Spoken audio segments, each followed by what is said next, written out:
So good morning and welcome to our TED Aging Without Children launch event. We have an hour, as I've said, and at the end of the event you will all know a little bit more about the issues people aging without children can face. And you will have heard about the new TED AWOC social group that's starting on the 20th of April. The term AWOC, which I'm sure you'll hear a few times today, stands for Aging Without Children. We have the next slide, Becca.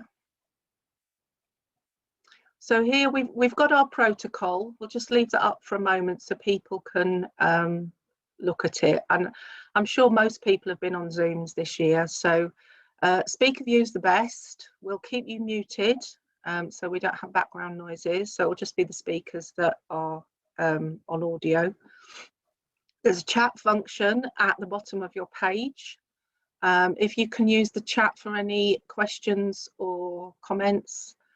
We are recording this and it will be put out after the event, but anything that in questions or anything else will be anonymized. And then you've got a contact email there. If contact emails are given through this event and you lose them or can't find them, there is a page about aging without children on the TED Aging Better in East Lindsey website with Heather's contact details on there. So my colleague Heather Wheeler. So if you lose everything, just go to the TED website. Okay, so if you could do the next slide, please, Becca. So for those that don't know, I'm Jane Burney and I work for the TED team funded by the National Lottery Aging Better programme and East Lindsey District Council. I'm guessing that we all have personal experience of either being or knowing someone who is aging without children. I know myself that I grew up in a family with a total of 4 unmarried aunts who also had no children. I think it was possibly a symptom of women who were in their early 20s at the end of the Second World War, and there was a lack of men about, I guess. And of course, at that time, you didn't have children unless you got married and were heterosexual. So to my sister and I, our aunts were just our aunts and we loved them.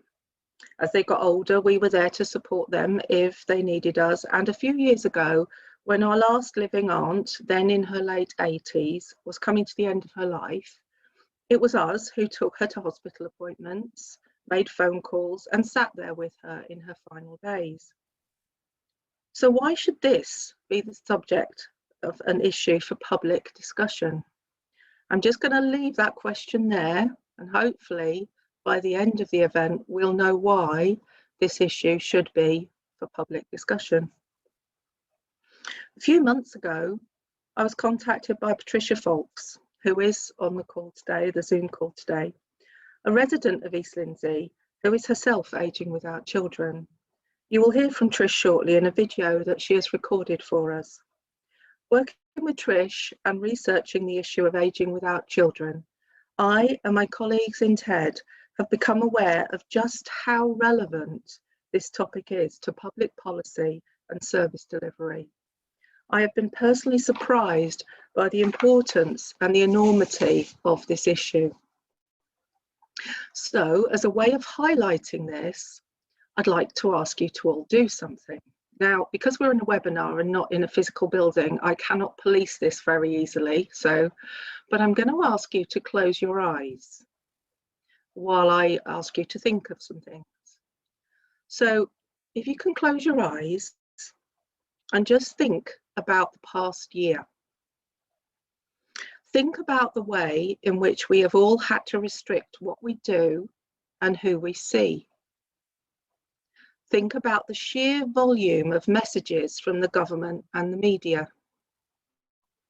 Think about the times when we have been told that we have to stay at home, that we have to stay away from each other. And then think about the times when the news has given us positive messages and hope and getting out, getting together. And just let all those thoughts swim around in your head of this past year and all the messages and all the experiences that we've had. Have the next slide, Becca, please. Okay, open your eyes if you haven't already And you will see a tiny snapshot of the headlines and images that we have been seeing in recent months. There is an almost universal focus on the assumption that everyone is part of a multi-generational, supportive and loving family. I'm sure that you can guess why I got you to close your eyes and think about the past year and why I'm sharing these images, but just in case you can't guess, the past year has highlighted many things, as we all know. It has brought out the best in some people and the worst in others. It has provided evidence of huge inequalities in the way that we live. And with regard to the subject of ageing without children, it has highlighted just how government, the media, organisations, and the vast majority of people assume the existence of the multi-generational supportive family. But what if you are someone who is ageing without interaction, support, and care from children and grandchildren? Again, I will leave that question with you. Next slide. So before we move on to the rest of the event, what I just want to give to you this morning is the mission statement that we've come up with, which is that TED Ageing Without Children is working with individuals and organisations to raise awareness, provide support, and create a society in which those ageing without children feel recognised and understood. And on the next slide, we have our initial aims. So those are to increase awareness of the experience of people ageing without children and the issues that they can face, identify information and sources of support for people ageing without children, facilitate a user-led social support group for people ageing without children, and communicate local AWOC experiences into the national discussion about people who are ageing without children. So next, we're going to have a short video that was pre-recorded by Trish Folks. As I previously said, Trish approached TED last autumn and has been a catalyst and an inspiration for the work that we've been doing and we intend to do in the future. My colleague Heather Wheeler, the TED Community Officer, will also speak at the end of the video. I'm now going to ask Becca if she can play the video. Hi, my name is Patricia Fawkes and I live in the market town of Horncastle, Lincolnshire, which is the constituency of Victoria Atkins MP. My reason for making this video is to let you know about our new and important group called AWOC, which stands for Ageing Without Children, that we're about to officially launch online and have fortnightly social get-togethers via Zoom.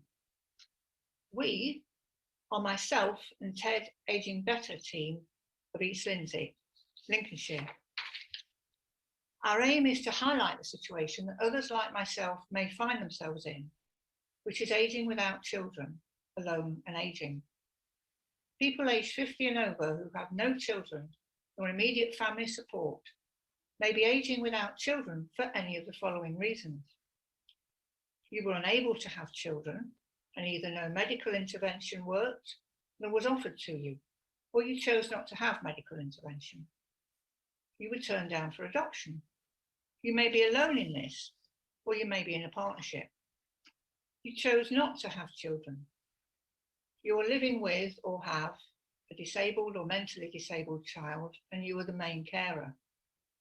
You may be part of the LGBTQ community and find yourself ageing without children.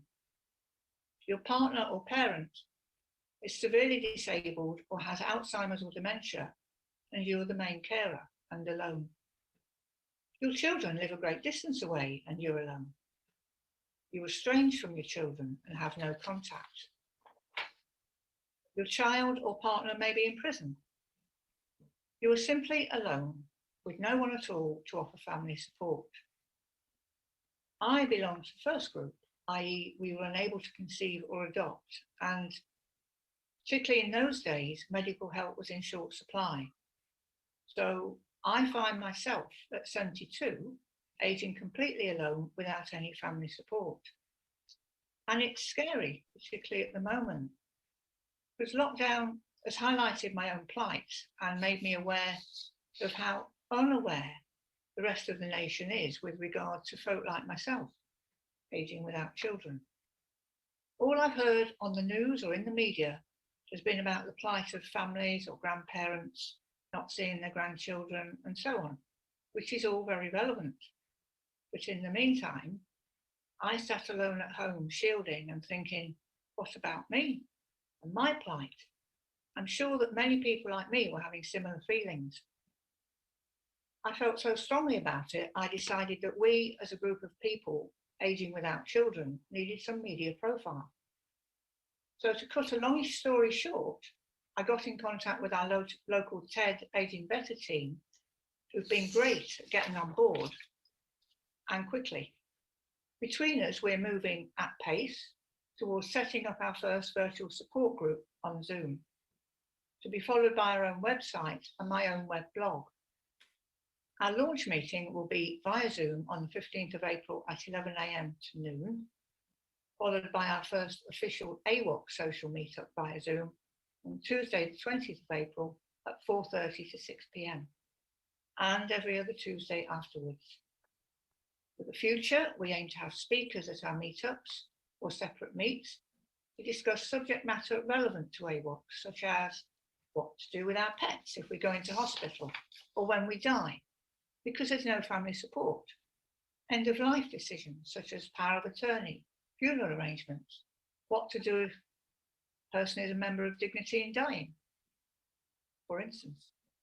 All big decisions, plus many more, but very difficult when you're completely alone. Just by the way, we do intend for our meetups to be a social get-together and hopefully have fun also. At the launch meet on the 15th of April, we propose to explain my story leading to the reasons for starting this group. The TED Aging Better team will explain their role in this group, which is to support and assist and help to promote the message of those of us who are aging without children. Thank you for watching. Hi, my name is Heather Wheeler and I'm the Community Officer for the TED Aging Better in East Lindsey programme. TED is one of 14 Aging Better programmes in England, funded by the National Lottery Community Fund. We work with individuals, groups, organisations and local businesses across the district to reduce the experience of social isolation and loneliness for people over 50.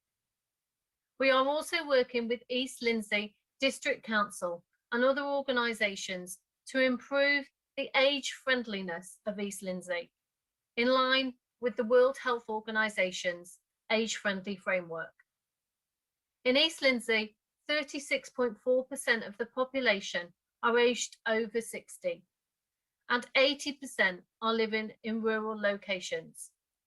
We don't know the true numbers of people aging without children locally.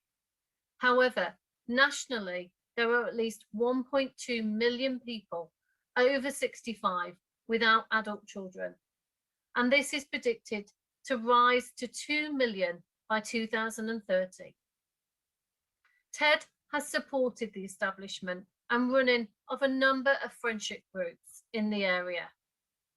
These groups are open to people over the age of 50 in East Lindsey and provide an opportunity to be involved with their local community, meet new people and take part in social activities. The TED team have been inspired by Trish's determination to highlight this issue and her commitment to raise awareness locally and nationally, whilst also helping others who find themselves aging without children. We are very happy to be supporting Trish in setting up the new TED Aging Without Children group, the TED AWOC group. As with our friendship groups, the TED AWOC group will provide the opportunity to meet new people and get involved in social activities. However, it will also provide a much needed opportunity for people aging without children to connect with others in a similar situation. A place for them to express themselves and share ideas. We will also be working with Trish and with local and national organisations to raise awareness of the issues faced by people ageing without children. For more information, this can be found on TED in East Lindsey website, or you can call me on 01529 301 961. Okay, thank you, Trish and Heather, who are both on the Zoom call as well. So can we have the next slides? And I'd like to introduce Professor Mo Ray from Lincoln University. And take it away, Mo. Good morning, everyone, and thanks very much for inviting me. I'd particularly like to extend my thanks to Trish Fawkes, who I haven't met yet, but for raising this issue within TED East Lindsey, and also to thank TED East Lindsey for their very positive and open way in which they've spoken with me about the topic of ageing without children. So my name is Mo Ray, and I happen to be based in the School of Health and Social Care at the University of Lincoln. But on a personal note, I'm 63 nearly and ageing without children. 10 years ago, I remarried and inherited, if you like, 2 adult stepchildren, and was struck by the assumptions that I was met with. For example, congratulations on the achievement of an unachieved goal. The assumption was that I had not achieved a goal and now at this late stage had. Or by getting stepchildren, there was a resolution of a fundamental gap in my life. So basing today's very short presentation, I'm going to look at an exploratory study that I undertook in West Midlands. I was based in Kiel before I came here. So the study was undertaken in West Midlands and West London with colleagues Mary Pat Sullivan and 2 older co-researchers. I just want to say very briefly that research on older people without children was traditionally sort of undertaken in a way where people ageing without children were defined under the blanket heading of childless. So they were defined as a homogenous group, all the same, allowing little room to consider, for example, how or why people might be ageing without children. And essentially, traditional research assumed that childless older people were socially vulnerable, impoverished, and a deviant group. And I mean deviant in the sense, the sociological sense, in the sense that they were outside the rest of society, who were uniquely disadvantaged in their access to social and caring networks. So a very sort of negative view of ageing without children. And although there are growing numbers of people, as you've heard this morning already, who have never been biological parents, and indeed many other reasons why people might be ageing without children, as already has been said. So despite this, national policy emphasis and narratives of old age continue, as you've heard, to be dominated by pronatal assumptions, the inevitable rightness of having children, and the assumption that behind every older person, there are a child or children ready and waiting in the wings to provide care. And in the current pandemic, as you've heard, you know, the government narrative has been very much around grandparenting and the separation of older adults from their adult children. So leaving aside the catastrophe in care homes and discussions about age-based restrictions, the great attention that was paid on families, just consider the thousands and thousands of people living in care homes who never, ever have a visitor. Many of those people will be people who do not have access to family or do not have family. To the best of my knowledge, there has not been a single headline or top of the bill story about older people ageing without children in the context of the pandemic, or indeed any other crisis that may have befallen us over the last while. So arguably, ageing without children continues to be constructed as a stigmatized kind of status, and narratives associated with childlessness tend to treat them as other than the mainstream groups.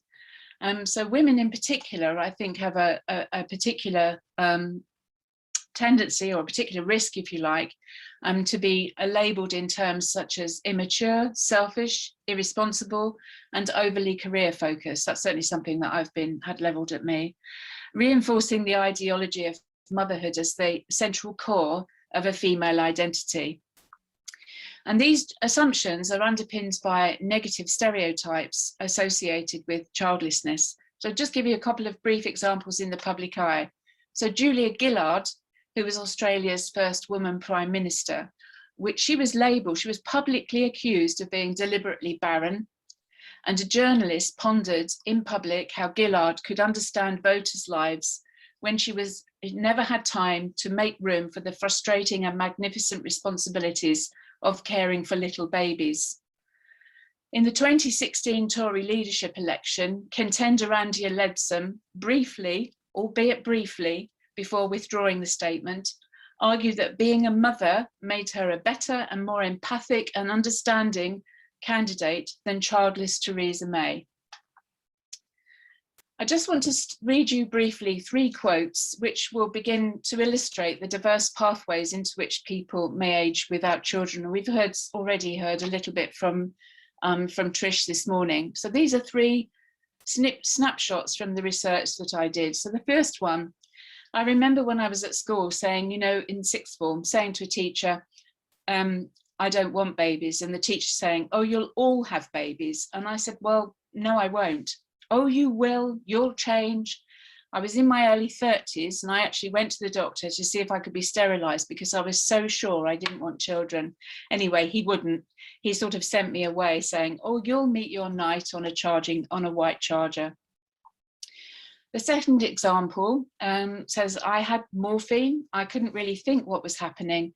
And then I sort of came to after a very late miscarriage and said, what's happened? And he said, oh, I've got the baby's come out now, and you're okay. And he put it down the sluice. And I said, what was the baby? And he said, oh, I don't know. And it was a proper baby by then. It was a good 5.5 months. It was nearly 6 months.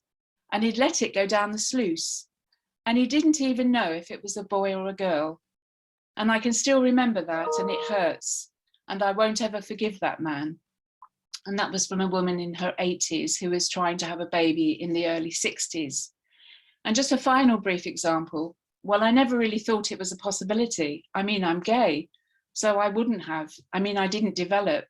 I mean, I did have the odd girlfriend, but nothing serious. So I never really thought that it was relevant. I mean, things are different now. As I've said, these are just 3 examples of the many, can I have the next slide, please? Of the many pathways which can illustrate the diversity that people are aging without children may experience. So it really challenges the idea of the childless being a homogenous group who are all the same. Just thinking about me and Tricia, we have very different experiences just based on 2 sentences of introduction. In other words, grouping people together as childless says nothing about that diversity, and we make a grave error if we assume diversity. Second, the causes or reasons why people may age without children can carry with them important implications into the life course and into old age. So there may be, for example, differences in emotional energy or investment in social and emotional and financial capital between someone who, for example, purposefully decided not to have children as a positive choice or decision, and someone perhaps who wanted to have children and you couldn't. I think we also have to be sensitized to the ways in which different contexts for aging without children may be underpinned by life course experiences. For example, disenfranchised grief. That means that you're grieving, but you're not recognized as a grieving person. The nature of your grief is not recognized and your experience is not recognized. So the context of the second participant who spoke about losing babies through miscarriage and eventually having to give up because the treatment was so terrifying.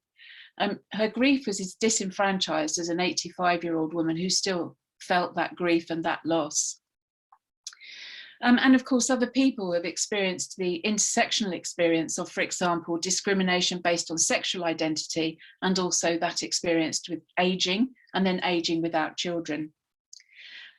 The second point I'd like to make is the overwhelming message from the research participants, and I suppose the message from myself in terms of my own experience, is about feeling or being othered in a world that's dominated by parenthood. So participants consistently reflected on feeling different. So, for example, a person who came forward for the project, she said, when I first read the description of the project, I thought, wow, that's really interesting, because it always irritates me the way women, like in the media, in newspapers, wherever we are, politicians, you name it, it's always a woman and child or children. And it's like we're all attached to children. Like some of us are independent, some of us don't have children. And participants reflecting on the dominance of grandparent and grandparenting stories and how that sometimes made them feel othered. For example, some people shared experiences of hurt when they felt that long-standing arrangements with friends were suddenly cancelled because grandchildren arrived and they'd had to give care to grandchildren to allow their working children to go out to work. And also assumptions that it was all right for you if you were aging without children. So one of my participants said, you know, because people say, oh, it's all right for you, you can just go away and do what you like. You don't have to worry about babysitting and all of that. In their working lives too, participants commented on the realities of never being able to trump parents who wanted school holiday leave, for example, Christmas breaks, Easter breaks, being left last in the office and so on. And have the third slide, please.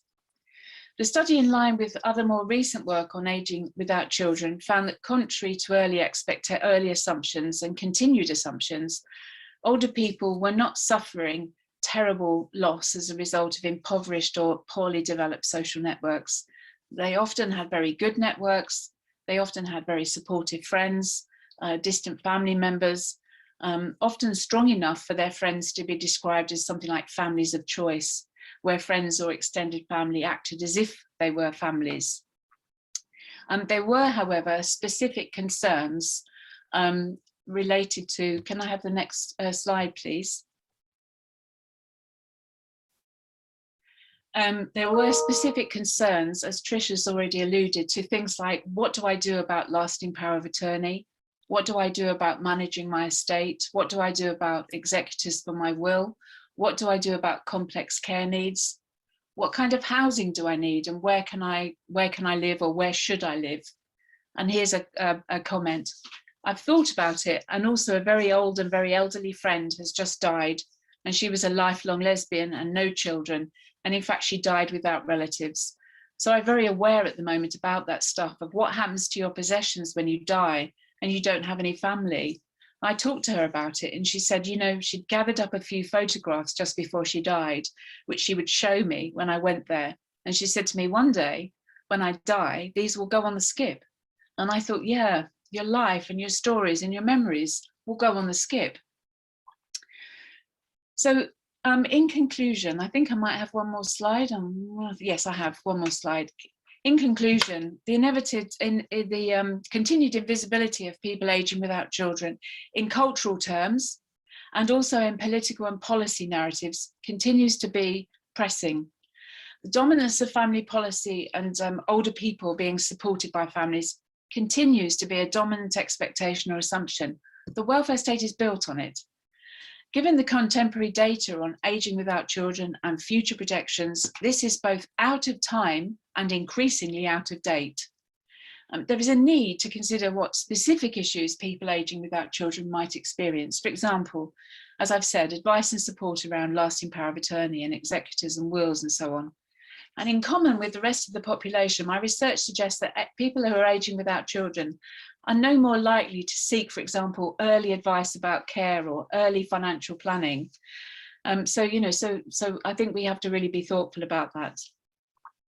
Older people who are aging without children, I think, should not be necessarily seen as fundamentally underbenefited or fundamentally needy. And I think we need to recognise that they've not, for example, utilised children's benefits or paediatric services or educational services. They've most often worked and they've most often provided for themselves. So it really makes me frustrated when I hear sort of narratives about the additional burden that people aging without children might cause on the welfare state. As I say, there are very specific issues that older people without children may face, and we need to be much more sensitive to them than we perhaps already are. And there are also research gaps which need to be addressed. For example, there's been almost no research on older people from different minority ethnic groups who are aging without children, and also people are aging without children who have been disabled across their lives, have learning disabilities, and also people from more diverse socioeconomic backgrounds.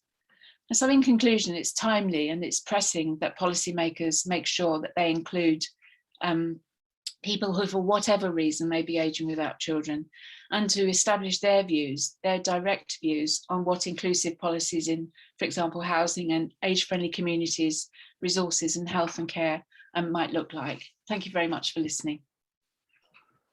Thank you so much, Mo. That was fabulous. Okay, so now I would like, there's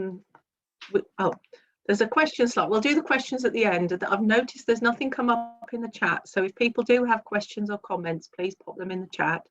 But I'd now like to introduce Paul Goulden, who is from the National AWOC organisation. Paul, I shall hand over to you if you make sure you're off mute when you speak. I am. Thank you, Jane, and thank you very much to both Trish and Mo, and good morning, everybody.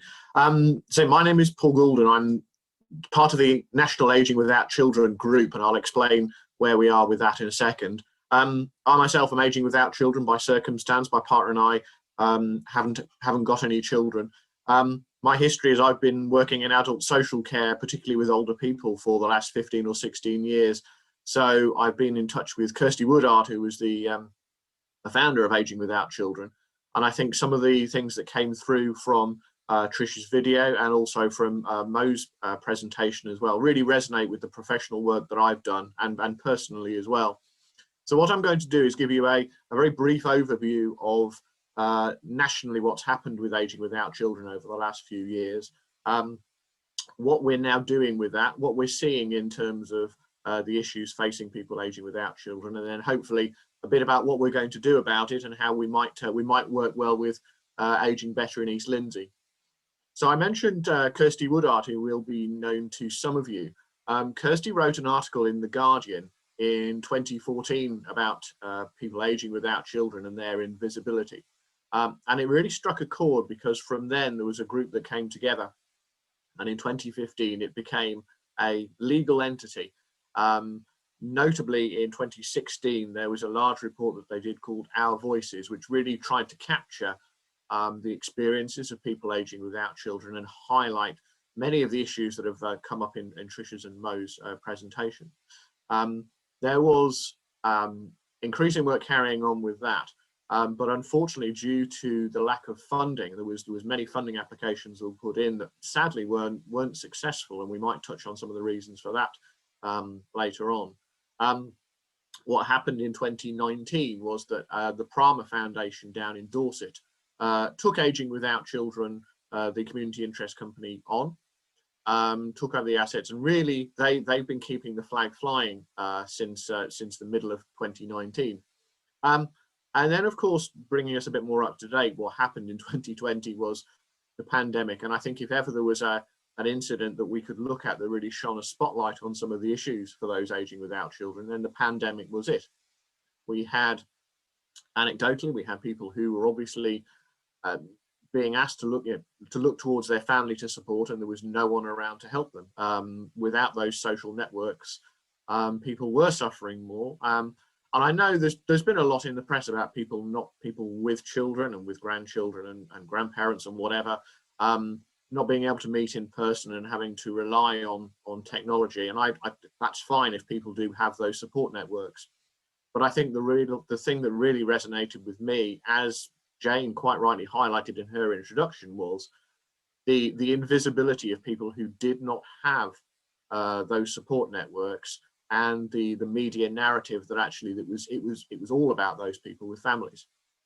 So towards the back end of last year, there was a group of us, including Kirsty, who were talking, and we felt that the time had now come for us to do something a bit more with this. Prama were obviously keeping the flag flying, but we wanted to do more.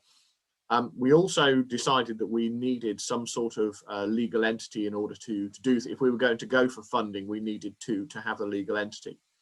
So in early February of this year, a group of us have applied to register Aging Without Children with the Charity Commission as a charitable incorporated organisation. The trustees, when this is successful, are going to be myself, Jenny Collison and Jason Bergen, both of whom were involved in the original AWOC Community Interest Company. Kirsty Woodard is going to continue to be involved with us. She won't be on the board, but she will be an advisor to the board, because I think she's the one that, she's the founder of this. She's the one that kept things going. And obviously we really want to have her expertise and her knowledge as we go forward. So that's a brief history of how we've got to where we are. We're still waiting for the Charity Commission to confirm our registration, so hopefully that will come soon. What we're seeing, I mean, it very much resonates with Trish and Mo's presentations there around things like 25% of people are more likely to go into, of people aging without children, are more likely to go into care homes. It's also that they will obviously need to rely more on paid care. If they don't have families who are able to come and support them, they will need to rely on that care economy, and they will need to pay for that as well. We also know about poorer health and social outcomes for those people who are aging without children.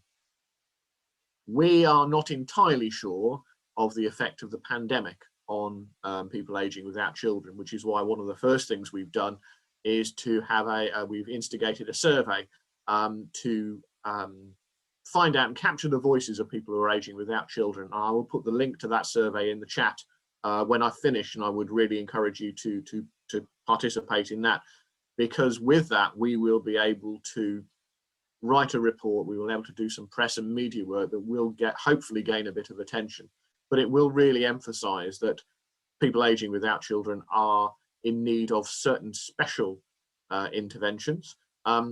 Perhaps not anything completely different from normal health and social care. I think we might be looking more at the culture where that assumption that both Trish and Mo talked about is challenged, and hopefully then the health and social outcomes will be better off the back of that.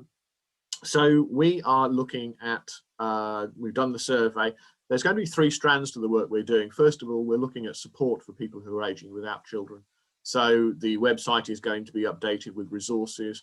There's also going to be a toolkit that will be launched for organisations, and that toolkit will help them become more aging without children friendly. So it's almost like a quality mark, and that's going to be launched in the next couple of weeks, and we will send that round when that's launched. So again, that will support people who are aging without children and improve the culture within organisations when they're actually dealing with people who are aging without children. Secondly, we're looking at influencing and campaigning. You'll have seen in the press, we've had the 10-year plan for the NHS, which was announced slightly earlier in the year. They're now talking about a 10-year social care plan. Anyone else who's been working in health and social care, we've been waiting for a social care green paper for God knows how many years. But anyway, there is some traction there is some movement in that, and we are engaging with both Matt Hancock and with the Select Committee, who are driving this process forward. So we'll be trying to make sure that people who are aging without children are on their radar. The problem we're seeing at the moment is that many of the solutions that are being suggested are fine, but we think that they are solutions to the wrong problem. Because the assumption is that people will have that sort of children support network. So that's very much the angle we're going in on. And thirdly, and most relevant to today, is support for local groups. So at the moment, we've got local groups in York and Leeds and Bradford, and it's fantastic that we're now going to have the East Lindsey group. We're in no way, we're not linked to the local groups in any governance structure. So we're not in charge of you, you're not in charge of us or anything like that. But I think the important thing is for us nationally that we want to work very closely with the local groups in order that we know what's going on and we can use the experiences and the examples when we do our work. And I think also for the local groups, for you to know that you're not alone, you are part of a network who are working towards the same goal, and we can all support each other. So I think it's fantastic that this group is being launched today. I look forward to working with Jane and with Trish in the future on this. And my final plea is when I put the survey link in the chat box, if you would do that for us, because that will be vital information. But congratulations on the launch today, and I look forward to working with you all. Thank you. Thank you, Paul. Is there a closing date for the survey? Because I'm just thinking people might also want to share that after the event. I think we're going to leave it open until a week tomorrow, so it'll be Friday the 23rd that we'll be closing it. Okay, so so we could send the link out when we send out the event recording next week, which would please still, do. yeah, which Absolutely. would still give a couple of days for that. No, that would be fantastic. Thank you. Okay, thank you, Paul. That's brilliant. Thank you. Okay, I can see there's some comments in the chat, which is fabulous. I'm now going to talk to you very briefly, just to give you a feel for what our TED AWOC group is going to be. We've just got this one slide about the group, because obviously myself, Trish and Heather have been working on this behind the scenes, and we are launching it next week on Tuesday the 20th. The first thing I'd like to say, looking at that slide, which sounds very unsociable, is closed group. The reason that we have put it as closed group does not mean that it's closed to people. It means that the group will require people to register. What we are going to ask is for people to register. Anyone who is over 50 and aging without children can join. The registration process is not onerous, but we felt it was important to have a group that was closed in the sense that it had group rules and could be confidential if needed and was a safe space if necessary. It is going to be facilitated by Trish and Heather. I will be there on occasion, but it will be ultimately Trish and Heather that will be the facilitators. But it is going to be user-led. So as the group develops, we will be listening to the members, and there will be mechanisms for members to actually have an input into the way that the group evolves and what's important for them. It will be a place for sharing experiences if people want to share. There is no requirement that people have to share. It might be that people don't want to talk about their own experiences, but just want to kind of feel part of something. And then in time, maybe they will share. We want it to be somewhere that's serious when it needs to be, but also somewhere that gives the opportunity for people to have fun. A place to share information and somewhere to share ideas of how to prepare for the future. My main role is around assessing how age-friendly East Lindsey is and sort of developing an age-friendly community in East Lindsey in line with the World Health Organization. And when you look at all of the stuff around better aging and age-friendly, so much about it is about preparation. And Mo's talked about preparation and the fact that generally people don't prepare for older age, regardless of whether they have children or not. And one of the things that Trish has also mentioned is how important it is for people aging without children to feel confident that they have things in place.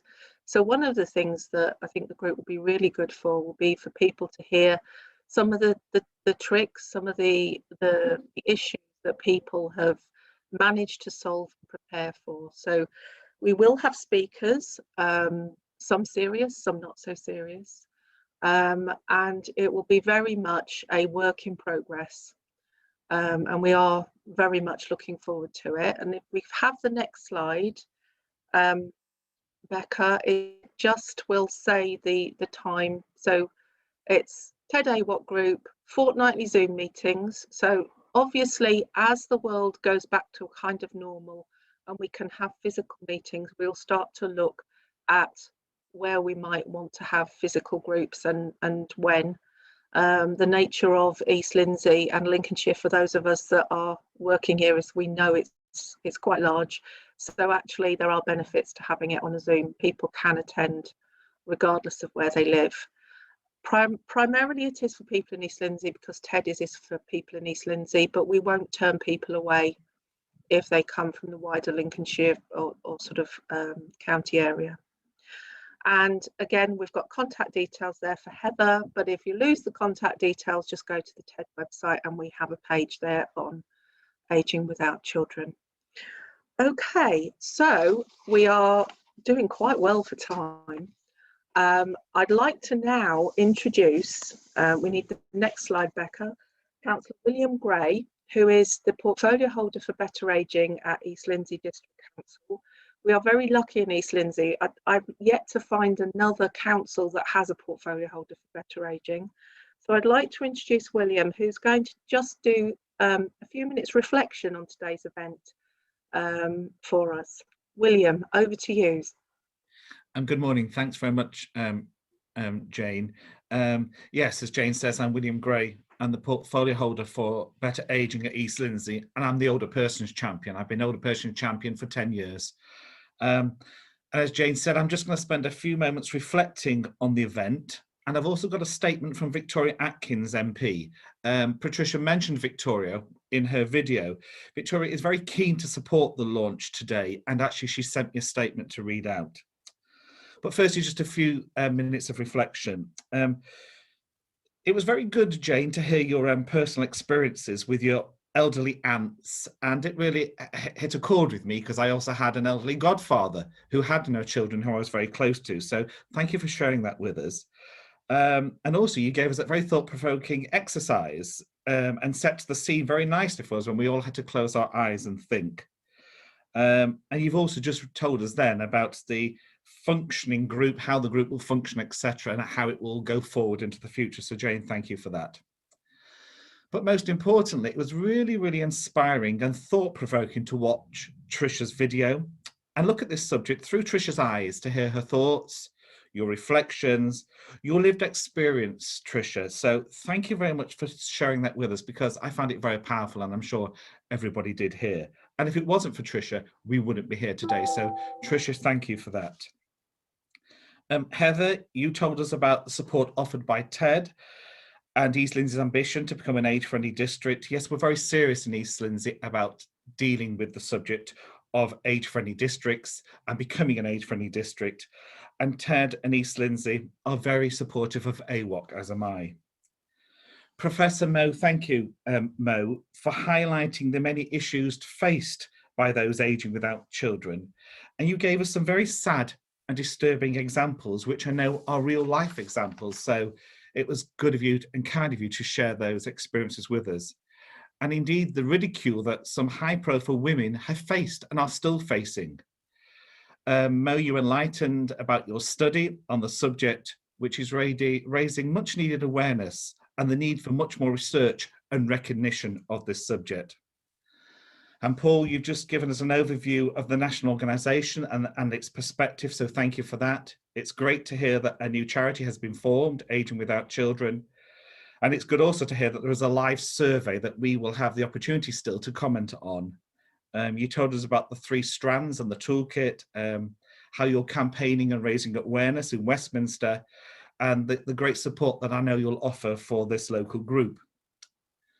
So just over to that statement that I mentioned from Victoria. Victoria would like to be with us today, but as lots of you will know, that she is, as well as being the MP for Horncastle and Louth, she's Parliamentary Under Secretary for Safeguarding. There's a domestic bill act going through Parliament at this moment in time, which Victoria is responsible for. So unfortunately, things like that take her away from events like this today, but she has sent me this statement because, as I say, she's very keen. She says, I am pleased to add my support to the new TED Aging Without Children group and to help raise awareness of those who are aging without children, particularly in our rural district of East Lindsey. I understand that this has been particularly difficult during the pandemic. I would personally like to thank Patricia Foulkes, Jane Burney, and the entire TED Aging Better team in East Lindsey for their hard work in setting up this group. Thank you to Patricia for sharing her own story and using her own experience to benefit others. This new Aging Without Children group provides a much needed opportunity to connect with residents who find themselves in a similar situation and to discuss their own experiences. I wish you every success for the online launch event, and I look forward to supporting the journey of the TED Aging Without Children group in the months and years ahead. Victoria Atkins MP. And I know Tricia from speaking to Victoria, I've known Victoria for many years, and knew her many years before she became an MP. And she's very keen to meet with you. I know you've not met yet. I know you've corresponded, but you've not met. But she's very keen to meet with you in the near future. So if I can just finish by saying myself that how excited I am and honoured actually to support this important initiative. 1 in 5 older adults are ageing without children, which is a big statistic that we need to be aware of that. We've heard how the COVID-19 pandemic has made us very aware of the value and the need for personal connections. And I really look forward to working with you, Patricia, and the TED team, as I work closely with them anyway, and with Jane, to raise awareness for those ageing without children. So thanks for the opportunity for being part of this launch today. Thank you. Thank you, William. And you know what? We really are on track for time, which makes me very happy. So yeah, I would like to thank the speakers, and I'd also like to just quickly revisit the 2 open questions I left with you when I started, and that was, why should ageing without children be a subject for public discussion? And the other one was, what if someone is ageing without children without interaction, support or care from children and grandchildren? And those were 2 questions I left you to think about. And hopefully just this short sort of launch event has demonstrated how important it is that this issue does become a bigger and more prevalent question in the public arena, and why it is so important.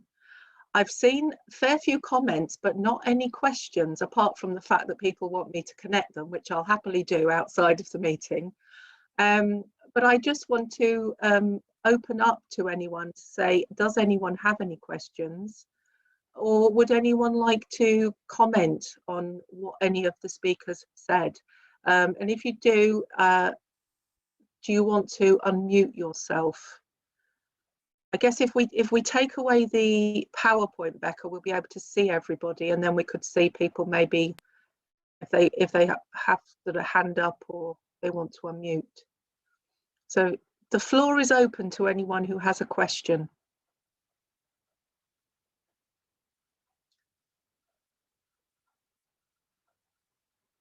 Wow, absolute silence. Okay, has anyone got any comments? I mean, I would just like to thank the speakers and to say thank you for coming, and we will be having a follow-up event at some point in the coming year, where we will hopefully be able to share with you some of the work that we've done, the progress. We can invite back Paul to talk about what's happening nationally, and Mo, and hopefully we'll be able to do some research with Mo on this issue locally as well. So we have a few minutes if anyone wants to add anything. Again, people are putting things in the chat, so if you don't know how to do it, you can save chat by going into the 3 dots and just pressing save chat, and then you will have any links. I don't know, Paul, did you put your link to the survey in there? Yeah, okay. Did you want to put the link to the website in there, Paul? Jane, I don't know if I could just make a comment. Absolutely, yeah. Well, Jane, just thank you really, because I mean, I really have been inspired by what I've been hearing this morning, and my reflections I only wrote as I was hearing people speak, because of course I hadn't seen the launch video that Tricia and Heather had done, so I was just making notes as I went through, but I really was genuinely inspired. My reflections are honest and true reflections. I was very inspired by what I was hearing, and this is a very important topic. So thank you to you, Jane, and for you, Tricia, for bringing this together, and for the TED team for getting behind this, and for creating this launch event today, because it's very powerful stuff, and it's very, very important stuff. And so therefore, I'm very, very keen and very proud to be involved with it as we go further along. So thank you for what you've done, because I know a lot goes into arranging an hour's event like this. So thank you very much, Jane. You're very welcome. Yes, it does. One of my colleagues has had to put her laptop into the computer menders this morning. So yes, we have behind the scenes issues. I just want to say, if Trish or Heather, because you were videoed, but if you wanted to add anything before we finish, live in person. Well, I'd just like to reiterate really what William has just said, which is to say thank you to you, especially. I know the hard work you've put in, and to Paul and Mo and William, and Heather, who mustn't forget Heather, who's worked very hard actually. I feel quite overwhelmed about it actually, because William said, you know, it's quite powerful stuff, and it turns out it is. And you know, so it feels quite overwhelming, and you know, we've really got something here that we need to take forward and you know, make our voices heard, and I think we will. So great, thank you. Fabulous, thank you. Somebody has put that the AWOC survey link doesn't work for them. So what I will do, if it's, we'll send it out. We'll send it out to all participants after the event. The other thing I'd like to say is that on the 29th of April, when people were allowed to meet in public areas, Heather, Trish, myself and William all went out for a photo shoot. Sounds very posh, doesn't it? And I'll let Becca show the final slide, which just thanks people for coming and shows the lovely sunny day we had for our photo shoot. Because we mustn't waste that image. Look at that. Isn't that inspirational? I mean, you know, we'll probably look like we need haircuts and things like that, but the spring flowers were lovely. So on that note, I would just like to thank everybody, and particularly Trish, for getting in touch with us. Oh, And we look forward to working with you in the future.